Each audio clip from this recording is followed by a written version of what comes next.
அவர்கள் வழியில் துவாபர யுகத்தையும் கலியுகத்தையும் சந்தித்தனர்.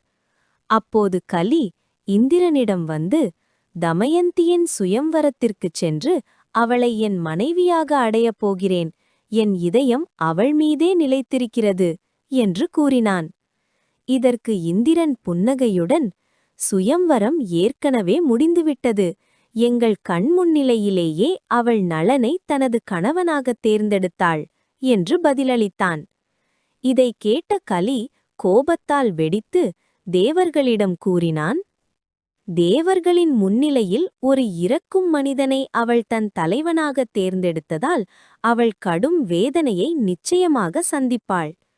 அதற்கு தேவர்கள் பதிலளித்தனர், எங்களுடைய அனுமதியால்தான் தமயந்தி நளனை தேர்ந்தெடுத்தாள். அறம் நிறைந்த நளனை எந்த மங்கையும் தேர்ந்தெடுக்காமலிருப்பாளா?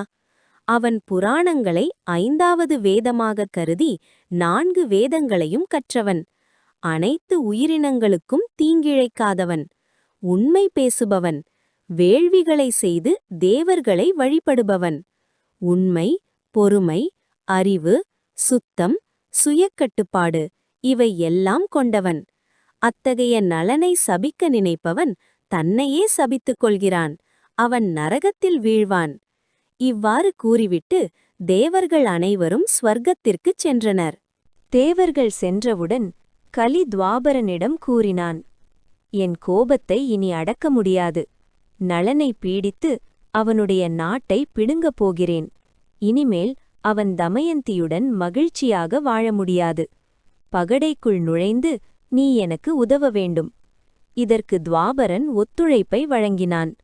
இவ்வாறு கலி துவாபரனுடன் உடன்பாடு செய்து நளனிருந்த அரண்மனைக்கு வந்தான். நளனிடம் ஏதாவது குறையை பிடிக்க பல ஆண்டுகள் நிஷாத நாட்டில் வசித்தான்.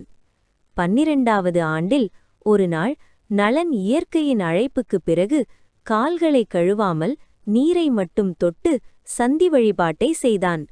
இதை குறையாக கருதிய கலி உடனே நளனின் உடலுக்குள் புகுந்தான். நளனை தன் கட்டுப்பாட்டுக்குள் கொண்ட கலி புஷ்கரனிடம் கூறினான், நளனுடன் பகடை விளையாடு, என் உதவியால் நீ வெல்வாய். அவனை வீழ்த்தி நிஷாத நாட்டை ஆட்சி செய்.